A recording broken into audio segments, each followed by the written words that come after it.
Olá, pessoal, tudo bem? Eu sou a Maria Oliveira, especialista em Direito Eleitoral, e nós vamos dar continuidade à leitura da Lei das Eleições, a Lei 9.504. Na última sessão de leitura, nós íamos começar o parágrafo 2º do artigo 11. Então, vamos, a partir de agora, fazer essa leitura, e quando for necessário, a gente também vai dar uma olhadinha nas súmulas do TSE, que estão relacionadas com a matéria.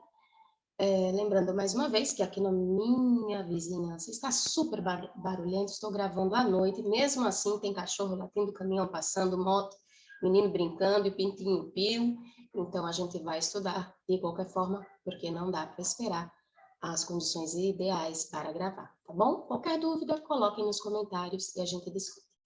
Começando pelo parágrafo 2º, a idade mínima constitucionalmente estabelecida como condição de elegibilidade é verificada tendo por referência a data da posse, salvo quando fixada em 18 anos, hipótese em que será aferida na data limite para o pedido de registro. Pessoal, onde está prevista a idade mínima, a condição de elegibilidade, que seria a idade mínima para que você concorra a um cargo eletivo? Lá na Constituição Federal, artigo 14, parágrafo 3º. O parágrafo 3º nos mostra o rol das condições de elegibilidade, e lá no parágrafo 6º, no inciso 6º, nós vamos ter a idade mínima. Idade de 35 anos para presidente e vice-presidente da República e senador, 30 anos para governador e vice-governador do Estado e do Distrito Federal, 21 anos para deputado federal, deputado estadual ou distrital, prefeito, vice-prefeito e juiz de paz, e 18 anos para vereador. Lembrando também que lá na Constituição Federal, no artigo 14, lá no parágrafo 3º, existem outras condições de elegibilidade. Fiquem atentos. Então, repetindo o parágrafo 2º do artigo 11 da Lei das Eleições, Lei 9.504, a idade mínima constitucionalmente estabelecida como condição de elegibilidade é verificada tendo por referência a data da posse, salvo quando fixada em 18 anos, hipótese em que será aferida na data limite para o pedido de registro. Por quê? Porque se esse candidato vier a cometer algum ilícito penal, ele precisa já ser responsabilizado criminalmente. Então, por isso que é verificada a data, no caso de 18 anos, para o pedido, você vai ser aferida na data do limite para o registro, pedido de registro, tá? Repetindo, quando a idade mínima for de 18 anos, exemplo, o candidato vai concorrer a vereador, tem 17 anos, foi escolhido lá na convenção partidária. Quando é que ele tem que ter os 18? Ele tem que completar os 18 anos, que é na data para o pedido de registro, tá? E as outras hipóteses? Nas outras hipóteses, como esses candidatos e candidatas já vão ser maiores de 18 anos, já podem responder criminalmente. Por exemplo, caso venham cometer algum ilícito penal no curso do processo eleitoral, eles podem ter a idade mínima na data da posse. Prosseguindo, parágrafo 3º, caso entenda necessário, o juiz abrirá prazo de 72 horas para diligências. Aqui, no registro de candidatura, o candidato chegou, o partido chegou pedindo para que fosse registrado aquele candidato ou candidata. Se tiver faltando algum documento, o juiz, algum documento daqueles que a gente já viu no parágrafo 11, no artigo 11, se tiver faltando algum documento, o juiz pode abrir o prazo de 72 horas para que sejam feitas as diligências, seja verificado, se estiver faltando, por exemplo, uma certidão de quitação eleitoral, pode abrir prazo para que, ou se estiver faltando a ata da convenção que escolheu o candidato ou a candidata, também pode abrir esse prazo de 72 horas para que esse documento seja juntado, tá bom?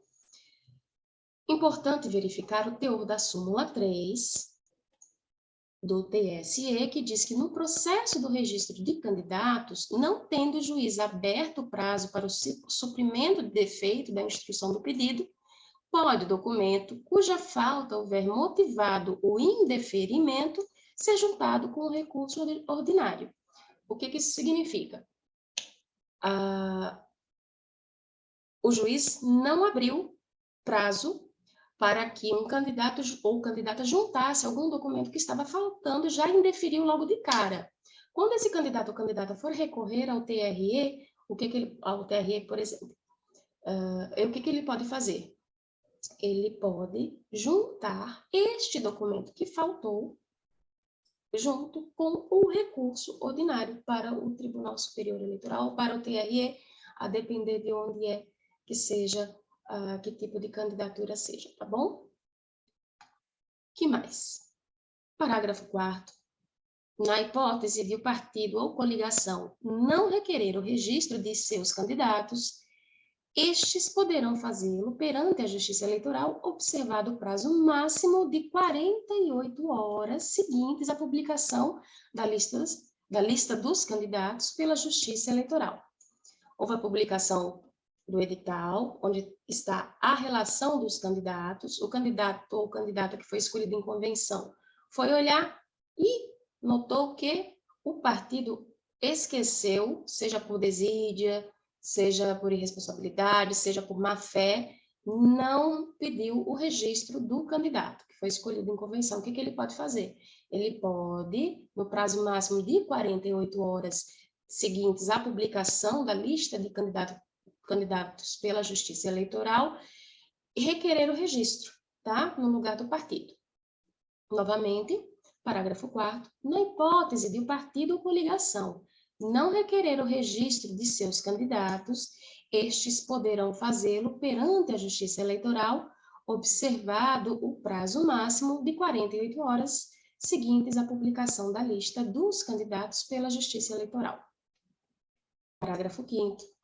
Até a data a que se refere esse artigo, que data, Maria? Ó, vamos lá, a gente está trabalhando no artigo 11, que diz que os partidos e coligações solicitarão à Justiça Eleitoral o registro de seus candidatos até às 19 horas do dia 15 de agosto do ano em que se realizarem as eleições. Então, essa é a data, tá? Parágrafo 5º. Até a data a que se refere este artigo, os tribunais e conselhos de contas deverão tornar disponíveis à Justiça Eleitoral relação dos que tiveram suas contas relativas ao exercício de cargos ou funções públicas rejeitadas por irregularidade insanável e por decisão irrecorrível de órgão competente, ressalvados os casos em que a questão estiver sendo submetida à apreciação do Poder Judiciário ou que haja sentença judicial favorável ao interessado. Neste artigo, a que artigo ele está se referindo? O artigo 11, que é o que a gente está trabalhando. Qual é essa data?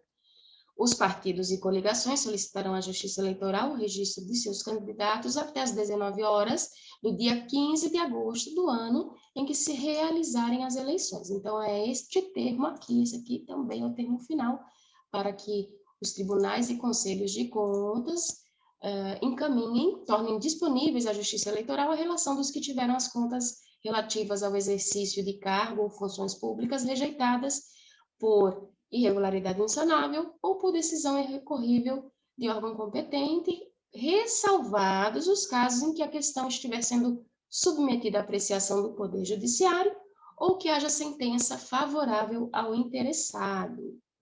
Continuando, parágrafo 6º.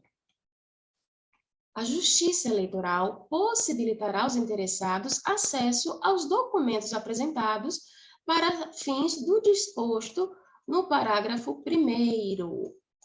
E o que diz o parágrafo 1º? o pedido do registro deve ser instruído com os seguintes documentos.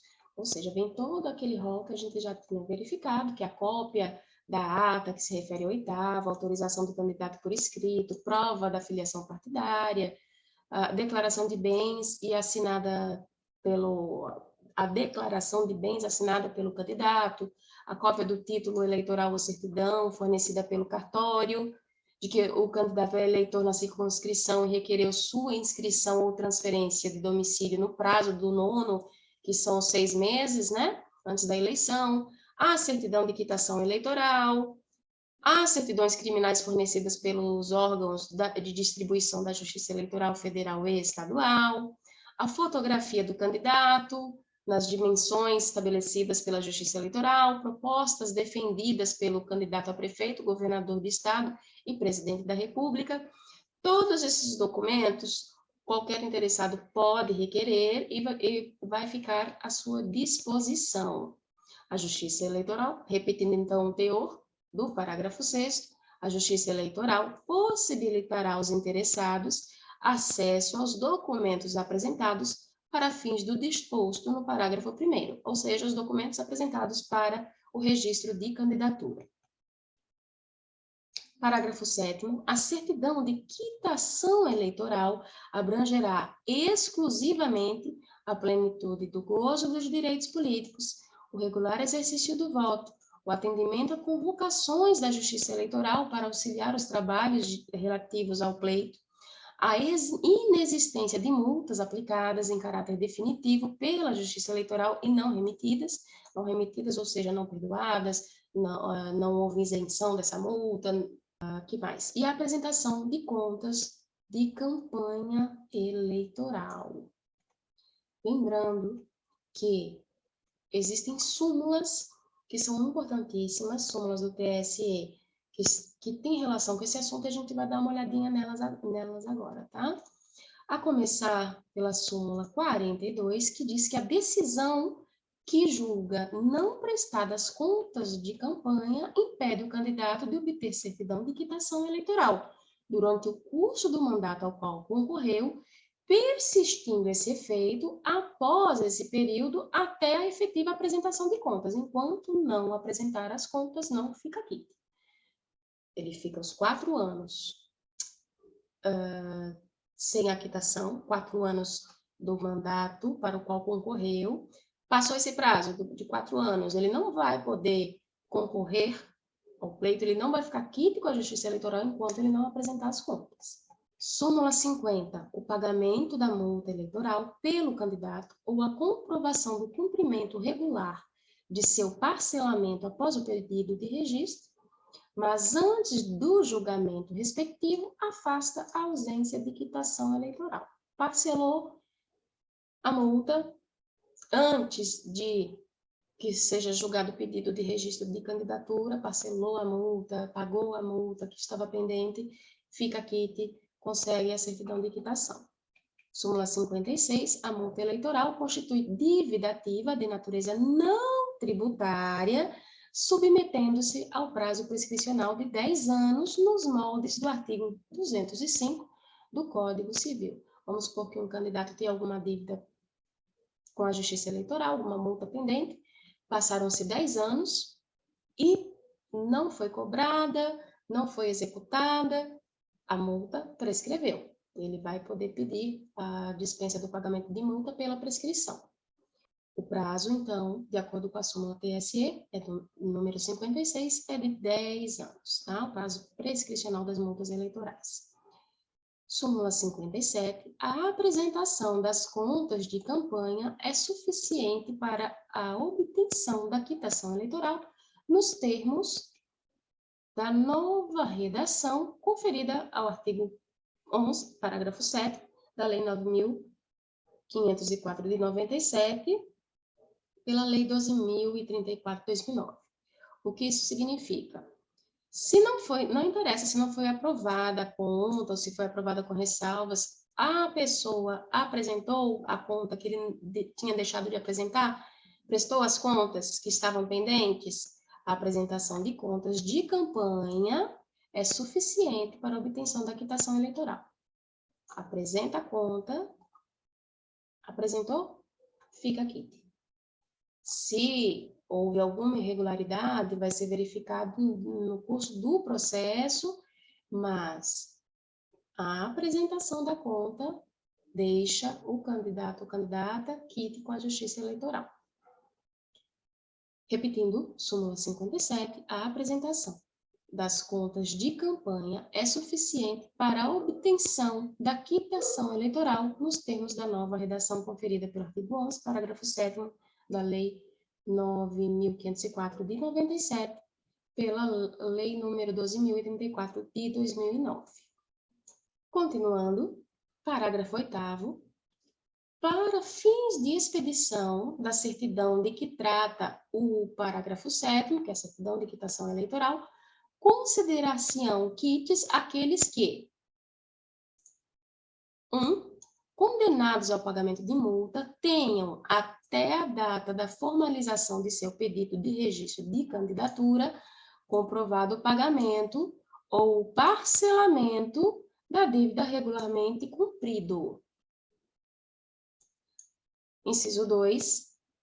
Pagarem a multa que lhes couber individualmente, excluindo-se qualquer modalidade de responsabilidade solidária, mesmo quando imposta concomitantemente com outros candidatos e em razão do mesmo fato. Inciso 3. O parcelamento das multas eleitorais é direito dos cidadãos e das pessoas jurídicas e pode ser feito até 60 meses, em até 60 meses, salvo quando o valor da parcela ultrapassar 5% da renda mensal, no caso do cidadão, ou 2% do faturamento, no caso de pessoa jurídica, hipótese em que poderá estender-se por prazo superior, de modo que as parcelas não ultrapassem os referidos limites. Inciso 4. O parcelamento de multas eleitorais e de outras multas e débitos de natureza não eleitoral imputados pelo poder público é garantido também aos partidos políticos em até 60 meses, salvo se o valor da parcela ultrapassar o limite de 2% do repasse mensal do fundo partidário, hipótese em que poderá estender-se por prazo superior, de modo que as parcelas não ultrapassem o referido limite. Parágrafo 9º. A Justiça Eleitoral enviará aos partidos políticos, na respectiva circunscrição, até o dia 5 de junho do ano da eleição, a relação de todos os devedores de multa eleitoral, a qual embasará a expedição de certidões de quitação eleitoral. Parágrafo 10. As condições de elegibilidade e as causas de inelegibilidade devem ser aferidas no momento da formalização do pedido de registro de candidatura, ressalvadas as alterações fáticas ou jurídicas supervenientes ao registro que afastem a inelegibilidade. Muito importante ressaltar que condições de elegibilidade são diferentes das causas de inelegibilidade. As condições de elegibilidade estão previstas na Constituição Federal e são requisitos positivos, requisitos que devem estar presentes para que a pessoa possa concorrer ao pleito, tá? As causas de inelegibilidade serão encontradas tanto na Constituição Federal quanto na Lei 64/90, e existe uma súmula que diz que também se aplica no caso da superveniência, né, que afaste ou que conceda também a condição de inelegibilidade. A gente vai dar uma olhadinha mais para frente. Vou repetir aqui o parágrafo 10º. As condições de elegibilidade e as causas de inelegibilidade devem ser aferidas no momento da formalização do pedido do registro de candidaturas, ressalvadas as alterações fáticas ou jurídicas supervenientes ao registro que afastem a inelegibilidade, Então, no momento do registro, a pessoa não era elegível, mas veio um fato superveniente posterior que afastou aquela inelegibilidade. Qual é a súmula que é importante? A súmula número 43. As alterações fáticas ou jurídicas supervenientes ao registro que beneficiem o candidato nos termos da parte final do parágrafo 11, do artigo 11 do parágrafo 10 da Lei 9.004 de 97, também devem ser admitidas para as condições de elegibilidade. Maria, e quais são essas condições de elegibilidade? Está lá no artigo 14 da Constituição Federal. Vamos dar uma olhadinha? São condições de elegibilidade na forma da lei: a nacionalidade brasileira, o pleno gozo dos direitos políticos, o alistamento eleitoral, o domicílio eleitoral na circunscrição, a filiação partidária, a idade mínima de 35 anos para presidente e vice-presidente da República e senador, 30 anos para governador e vice-governador de estado e no Distrito Federal, 21 anos para deputado federal, deputado estadual ou distrital, prefeito, vice-prefeito e juiz de paz, 18 anos para vereador. Retornando para o parágrafo 10 da Lei das Eleições, as condições de elegibilidade e causas de inelegibilidade devem ser aferidas no momento da formalização do pedido do registro de candidatura, ressalvadas as alterações fáticas ou jurídicas supervenientes ao registro que afastem a inelegibilidade. Eu grifei aqui para vocês alguns exemplos dessas alterações fáticas ou jurídicas supervenientes que podem afastar a inelegibilidade, tá? Então, vamos acompanhar. Por exemplo, causas supervenientes que afastam a inelegibilidade. Uma decisão da Justiça Comum, posterior à interposição do recurso especial eleitoral, mas anterior ao pleito, declarando a nulidade do decreto legislativo de rejeição de contas.